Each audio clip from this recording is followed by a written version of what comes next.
Maybe the serial would have even been improved as a six-parter. Think about it.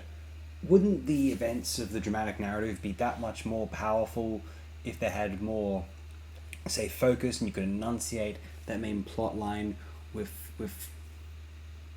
just emphasize the dramatic thrust of the narrative more so.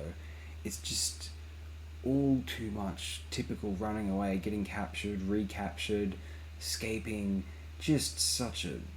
It can be very monotonous. That was the big issue with Classic Who. That's what makes it difficult to rewatch, especially in the black and white era. I have to admit, when it comes time to, say, picking a serial to rewatch, which I sometimes feel like doing, it's not very often where I think, let's pop on one of the classic serials. I tend to gravitate toward third, fourth, fifth, or seventh Doctor. Nothing against Colin Baker. I love Sixth Doctor and the idea of Sixth Doctor, but most of it was more the writing, I feel, that let down Sixth Doctor than the Colin Baker, or even the idea they had for that particular incarnation of the Doctor. Horrifying as it was to see him strangle Perry, there was a really interesting idea there. Twin Dilemma's the worst thing in the classic series, arguably. Even though I don't mind the stuff of the Doctor's interesting, just everything else is absolute garbage. Then you had Attack of the Cybermen, I really, really like. Vengeance of Virus is very good. People are right to praise that. It's not Time in the Rani. Time in the Rani is the later, the seventh Doctor one.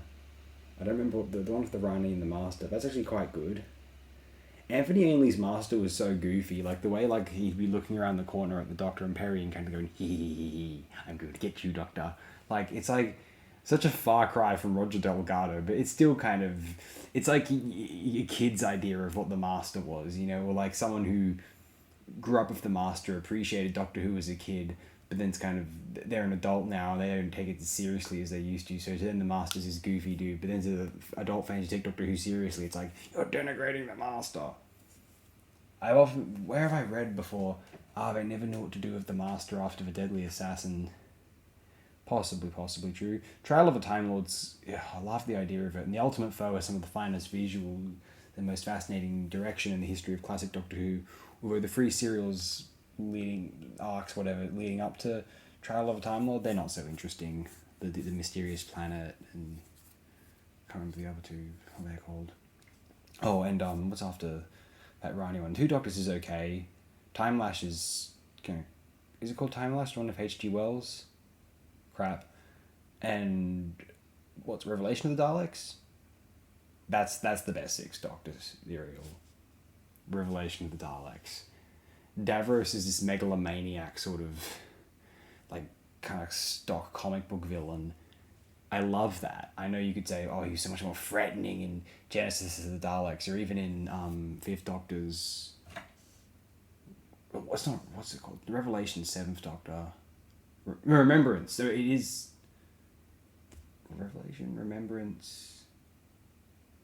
What's the fifth one called? What's Fifth Doctor's Dalek serial called? We're rambling on about nothing, because you can only do so much of 10 episodes of War Games, can you? It's not... Revenge of the Cybermen is Fourth Doctor. Revelation, Remembrance, and...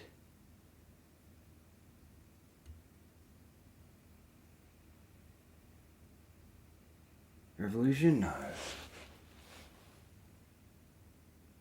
the fuck's it called? Resurrection of the Daleks. I didn't even have to look that up. I guess I just expected, for whatever reason, the serial to have a more original name than that, though it doesn't. Now we'll move on. Thanks everyone. I appreciate it very, very immensely.